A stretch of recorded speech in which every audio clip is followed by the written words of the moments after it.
শেখ হাসিনা এত খারাপ যে বিএনপির সময় যে 10 ট্রাক অস্ত্র মামলা হয়েছিল সেই আসামিদের শেখ হাসিনা জেলে পড়ছিল।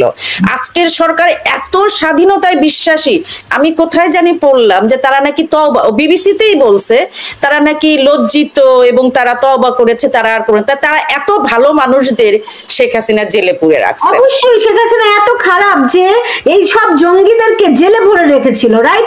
গত 8 মাসে উনি খুব পেরেছেন, আমাদের মব ইউনুস, সুদি ইউনুস, উনি খুব পেরেছেন কি হচ্ছে বাড়ি বাড়ি হচ্ছে ডাকাতের অধিকার। শেখ হাসিনা খুব খারাপ, তার সময়ে কোনো স্বাধীনতা ছিল না, মবের স্বাধীনতা ছিল না, বোমাবাজির স্বাধীনতা ছিল না, মানুষের বাড়ি ডাকাতির স্বাধীনতা ছিল না। এবং মানে হচ্ছেন আমার ইচ্ছা ভাই, আমি স্বাধীন দেশে বসবাস করি, আমি ডাকাতি ইচ্ছা হলে আমি করব, এই আমার বাপের দেশ। বিশেষ করে মেয়েদেরকে তারা যে মেয়েদেরকে উনি তো প্রাইমারি স্কুলে বই তো ফ্রি দিয়েছেন, এছাড়াও মেয়েদের উচ্চশিক্ষা পর্যন্ত তারা যাতে মানে ঠিক মতো পড়তে পারে সেজন্য উনি তাদেরকে ভাতা পর্যন্ত দিয়েছেন। আপনি জানেন যে সে সব কিন্তু এখন বন্ধ হয়ে গেছে। তো শেখ হাসিনা তো খারাপ, এই জন্য উনি দিয়েছেন।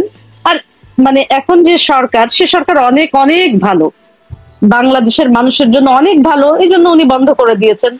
তো খারাপ তো অবশ্যই সেই সব মানুষের কাছে, যে যারা জনগণের জন্য কাজ করে এই সরকারের কাছে তো অবশ্যই তারা খারাপ, কারণ তারা হচ্ছে বাংলাদেশের মানে বাংলাদেশের জনগণ। ওনারা তো আসলে বাংলাদেশকে ধারণ করে না, তো ধারণ যেহেতু করে না, মনে প্রাণে কোনোভাবেই তারা বাংলাদেশকে ধারণ করে না। এই ধারণ না করার কারণেই তো শেখ হাসিনা অবশ্যই খারাপ। শেখ হাসিনা খারাপ না হলে আর কে খারাপ হবে এই বাংলাদেশে? রওশনা রানীপা শাহজাদা পারভীন নারীদের কথা বলেছেন, তো নারীদেরকে ঘরে রাখতে পারলেই তো ভালো।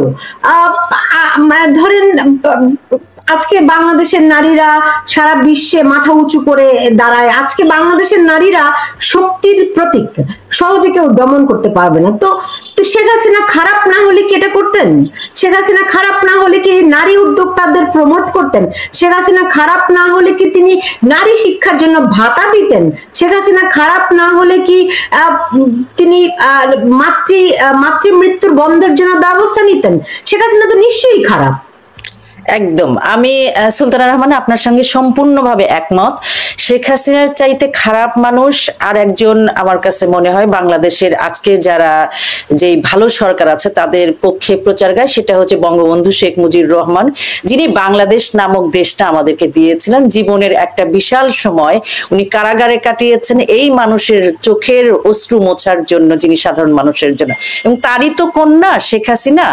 তো তিনি তো অবশ্যই খারাপ, এবং এত খারাপ আজকে যে পহেলা বৈশাখ নিয়ে আমাদের এত আনন্দ, আমরা বিগত বছরগুলোতে দেখেছি পহেলা বৈশাখ একটা ঈদের চাইতেও বড় উৎসব, সার্বজনীন, যেখানে আপনার নতুন কাপড়, ট্রেড থেকে শুরু করে মানুষের মধ্যে একটা সাংঘাতিক বিষয় বিরাজ করত। সেই বৈশাখে উনি বৈশাখী ভাতা চালু করেছেন সর্বপ্রথম, এবং তাদের কাছে কিন্তু এই বৈশাখী ভাতা নেওয়াটা কোনো সমস্যা না। হ্যাঁ, যারা খারাপ বলতেন যে বৈশাখ, একসময় আমরা শুনেছি না যে মঙ্গল শোভাযাত্রা খারাপ, পয়লা বৈশাখ হিন্দুয়ানি কালচার, এটা ঠিক হবে না। তো কিন্তু যখন আবার শেখ হাসিনা এটার জন্য ভাতা প্রচলন করলেন, তারা কিন্তু খুব মানে বলা হইতো যে বৈশাখ হারাম, ভাতা খুব আরাম। তো তাদের জন্য শেখ হাসিনা আসলে খুব খারাপ। আপনি দেখলেন, আপনি নিজেই বলেছেন শেখ হাসিনার একটা অবয়ব যেটা হচ্ছে তাকে রাক্ষসী বা হচ্ছে ফ্যাসিবাদের মূর্ত হিসাবে প্রতিবাদ। যে মানুষ বৈশাখে ভাতা দেয় তার চেয়ে ফ্যাসিবাদী কে হইতে পারে? সে তো আর বেছে বেছে দেয় নাই। আজকের যারা সমর্থক, যারা জঙ্গিবাদ আজকে লালন করতেছে, এই তারাই আরামে আরামে তো বৈশাখী ভাতা নিয়েছেন।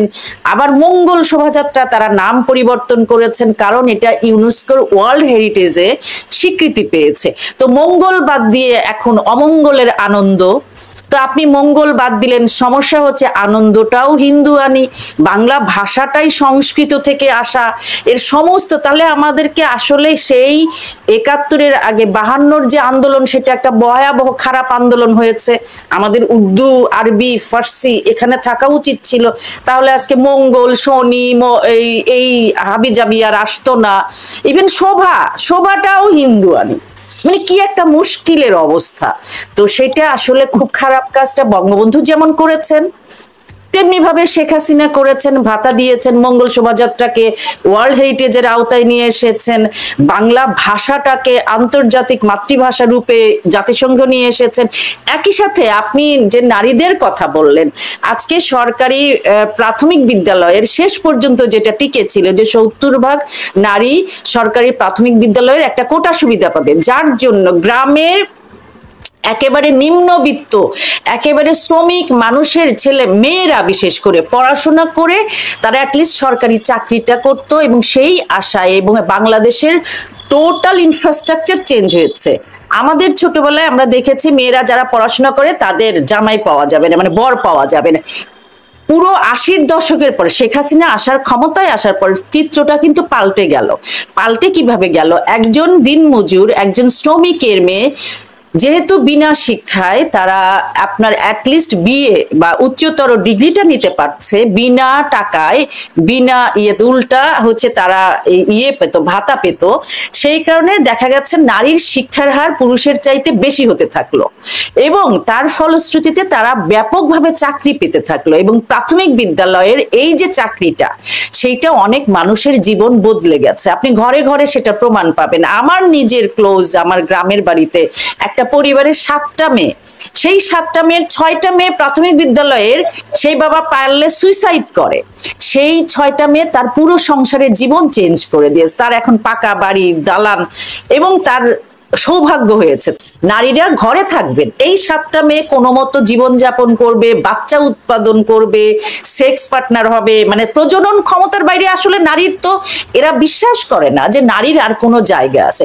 শেখ হাসিনা হচ্ছে ওই খারাপ যিনি আর্মিতে মেজর জেনারেল বা সর্বোচ্চ পদে সংখ্যালঘু নারীকে প্রথম পদায়ন করেছেন। তার আমলে পুলিশের সুপার পদে আপনি নারীরা প্রথম নিয়োগ পেয়েছেন, এবং তারা সর্বোচ্চ সততার সাথে পরীক্ষিত জায়গা আছে। শেখ হাসিনা হচ্ছে ওই খারাপ ব্যক্তি যিনি বাংলাদেশের এই যে আপনি বললেন গর্ভ ভাতা, এই যে এই ভাতার বাইরেও নারীকে একটা ভীষণ দেখতেন। শেখ হাসিনা প্রথম সেনাবাহিনীতে নারী সদস্যদের রিক্রুট করেছেন। শেখ হাসিনা এত খারাপ যে ঘরের নারীকে যুদ্ধ করতে পাঠিয়েছেন, চাকরি দিয়েছেন। শেখ হাসিনা এত খারাপ, এত খারাপ, এই খারাপের কোনো সীমা নাই। আপনি নারী স্বাধীনতা মানে কি রে ভাই? আপনি নারী, আপনার আবার কিসের স্বাধীনতা? আপনি ঘরে থাকবেন, আপনি এত ফটর ফটর করবেন না কেন? আপনি মাটির নিচে তাকাবেন। আপনার কিসের আয় করা দরকার? হাজবেন্ড যা আনবে আপনি খাবেন, না খাইলে না খাবেন। আপনার দরকার হচ্ছে বাচ্চা পয়দা করা, আপনি বাচ্চা পয়দা করবেন। ওইটা বাচ্চার কোনটা কি হইলো না হইলো এটা তো আপনার আল্লাহর মাল, আল্লাহ দিবে। আপনার দল, আপনি হচ্ছে একটা উর্বর ভূমি, সো আপনি ইউ শুড প্লে দ্যাট। তো বাংলাদেশের আমি বলবো যে একটা না চাওয়া জাতি, একটা জাতি যার নিজের, আপনি দেখেছেন যে যখন এই তথাকথিত জুলাই ষড়যন্ত্রের আন্দোলন ছিল, ঢাকা শহরের মেয়েরা প্ল্যাকার্ড নিয়েছে, আমি অনন্যা, ওটা আমারে মানায় না। তো আপনি ভাই অনন্যা হয়ে থাকেন আপনার দেশের জন্য, শেখ হাসিনা না। শেখ হাসিনা উনি যিনি আজকে আপনি যেটা বললেন যে প্রথমে যে ফিলিস্তিনের যে আন্দোলন, উনি একমাত্র ব্যক্তি যিনি ইয়াসির আরাফাতের সাথে সরাসরি সমর্থন না, তাকে সাথে দেখা করে সারা বিশ্বে উনি হচ্ছে সেই জায়গায় কথা কারো কাছে মাথা নোয়াননি। উনি পপুলারিজমের ধার ধারেননি। উনি ভূ রাজনৈতিক বিশ্বের রাজনীতিতে উনি কোন জায়গায় থাকবেন, উনি যেটা সত্য সেটা বলেছেন, এবং বলেছেন বাংলাদেশের 72-এর সংবিধান পৃথিবীর সমস্ত মুক্তিকামী মানুষের পক্ষে থাকার প্রতিশ্রুতিবদ্ধ। সেই সংবিধানের আলোকে উনি সেটাকে সমুন্নত রেখেছেন। পৃথিবীর কোন চক্ষু, রক্ত চক্ষুকে তো উনি করেননি। আমার তো মানে এত খারাপ যে ধরেন 2001 সালের কথা তো আমার খুব স্পষ্ট মনে আছে। তখন প্রতিদিন বাংলা যে 365 জেলায় একযোগে বোমা হামলা, সিনেমা হলে বোমা হামলা, রাইট? কোর্টে বোমা হামলা, রমনার বটমূলে। ঢাকা শহরে আমার মনে আছে, ঢাকা শহরে এমন একটি দিন ছিল না যেখানে 1 থেকে 3টি খুন হতো না। তো শেখ হাসিনা এত খারাপ যে তিনি এগুলি বন্ধ করে দিয়েছিলেন। তো তার তো মুখোশ, তার তো তিনি দানবী, তিনি সুলতান আপনার বোধহয় মনে আছে, সুলতান আপনার বোধহয় মনে আছে যে আমরা একটা সময় বিএনপি জামাতের সময় যখন সাংবাদিকতা করেছি, তখন শুধু মানুষের মানে কলস মিছিল, ঝাঁটা মিছিল, এলাকায় পানি নাই, ওয়াসা ঘেরাও, এইসব কভার করেছে। কিন্তু বিদ্যুৎ নাই, বিদ্যুতের দাবিতে এইখানে আপনার মনে আছে কনসার্টের ঘটনা, কতজন মানুষ মারা গেল বিদ্যুতের দাবিতে। সারের জন্য কতজন, 17 জন কৃষক হত্যা হয়েছিল। কৃষকরা সার চেয়েছিল, সেই সারের দিতে পারেনি। তো সেই জায়গায় শেখ হাসিনা তো খারাপ, এই জন্য তাদেরকে সার দিয়েছে। শেখ হাসিনা খারাপ, ঘরে ঘরে বিদ্যুৎ দিয়েছে উনি। আপনি জানেন যে একটা রিক্সাওয়ালার ওয়াইফও এখন বস্তিতে তারা রাইস কুকারে ভাত রান্না করে। আপনি কি এটা ভাবতে পারেন? আপনি আমেরিকায় বসে একটু ভাবেন তো, যে রাইস কুকার, একটা রিক্সাওয়ালার বউ সে রাইস কুকার চেনে। আপনি যদি বস্তিতে ঢুকেন, আপনি তো তাদের যে লাইফ স্টাইল, আপনি ঘরে ঢুকলে বুঝবেন যে তারা কি ধরনের ডিভাইস ইউজ করছে। তারা বাংলাদেশকে মধ্যম আয়ের দেশে নিয়েছে। এক্স্যাক্টলি। অর্থনীতিতে যে পরিবর্তনটা, মানে অর্থনীতির চাকাটা ঘুরিয়ে দিয়েছেন উনি আসলে জাদুর মতো। একটা বিষয় যে আপনি দেখেন যে এই যে আজকে বিনিয়োগ সম্মেলন করছে এই সরকার, তো কিসের উপর ভিত্তি করে? উনি সারা দেশে 100 ইকোনমিক জোন তৈরি করেছেন। ইনফ্রাস্ট্রাকচার কিন্তু অলরেডি রেডি, বিনিয়োগের জন্য কিন্তু রেডি। তো সেইখানে উনি দেখিয়ে বিনিয়োগ, মানে ওনাদের একটা ক্যাম্পেইন উনি করছেন। কিন্তু এটা তো জাস্ট ক্যাম্পেইন, এর জন্য যা কিছু দরকার পরের ধনে পোদ্দারি করছে সাজেদা আপা, সরি টু ইন্টারাপ্ট। উনি যেটা করতেছেন গত 8 মাসে উনি খুব পেরেছেন, আমাদের মব ইউনুস, সুদি ইউনুস, উনি খুব পেরেছেন কি হচ্ছে বাড়ি বাড়ি হচ্ছে ডাকাতের অধিকার। শেখ হাসিনা খুব খারাপ, তার সময়ে কোনো স্বাধীনতা ছিল না, মবের স্বাধীনতা ছিল না, বোমাবাজির স্বাধীনতা ছিল না, মানুষের বাড়ি ডাকাতির স্বাধীনতা ছিল না। এবং মানে হচ্ছেন আমার ইচ্ছা, ভাই আমি স্বাধীন দেশে বসবাস করি, আমি ডাকাতি ইচ্ছা হলে আমি করব, এই আমার বাপের দেশ।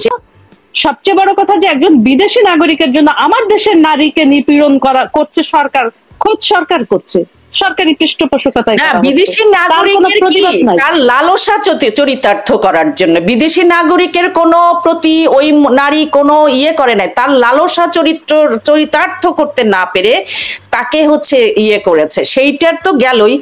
আর একটা যেটা যে বাক স্বাধীনতার কিচ্ছু ছিল না শেখ হাসিনার, খালি টেলিভিশন খুললেই শেখ হাসিনার হচ্ছে পোস্টমর্টেম হইতো, আওয়ামী লীগ সরকারের পোস্টমর্টেম হইতো, যার যেমন ইচ্ছা কার্টুন সোশ্যাল মিডিয়া হইতো, তাদেরকে শেখ হাসিনা কিচ্ছু বলতো না। দুই একটা হঠাৎ হয়তো ফোন দিয়ে বা হচ্ছে কোনোভাবে বলতো যে ভাই একটু ওদের বলতেছে না, আমাদেরও একটু বলেন ভাই, এরকম একটু ব্যালেন্স করার কথা বলতো। এখন দেখছেন কত স্বাধীনতা বাংলাদেশের টেলিভিশনে, টেলিভিশন খুললেই শেখ হাসিনা কত বড় ফ্যাসিবাদ, মুক্তিযুদ্ধ কত খারাপ। না, এখন আবার আরেকটা নতুন টার্ম ইউজ করা হচ্ছে, সেই টার্মটা হচ্ছে সেলফ সেন্সরশিপ। মানে সাংবাদিকরা নাকি সেলফ সেন্সরশিপে আছে, এই জন্য হচ্ছে এটা করছে না। এটা তো সেলফ সেন্সরশিপ তো সবসময় থাকে, কিন্তু সেলফ সেন্সরশিপটা কেন হয়? যখন চারদিকে ভীতির পরিবেশ সৃষ্টি হয়, তখন সহজাতভাবেই একজন সাংবাদিক নিজের নিরাপত্তার চিন্তাটা আগে করে, রাইট? সুতরাং তো সেলফ সেন্সরশিপ তো হবেই। তারা এমন একটা মব কালচার না, তারা একটা জঙ্গি। এই যে যাদেরকে মব বলা হচ্ছে, এরা কিন্তু মব না, এরা জঙ্গি। রাস্তার মোড়ে প্রতিটি রাস্তার মোড়ে জঙ্গি নামিয়ে দেওয়া হয়েছে। ভাই এইটা নিয়ে সুলতানা, জঙ্গি একটা অধিকার। আপনি শেখ হাসিনা এত খারাপ যে বিএনপির সময় যে 10 ট্রাক অস্ত্র মামলা হয়েছিল, সেই আসামিদের শেখ হাসিনা জেলে পড়ছিল।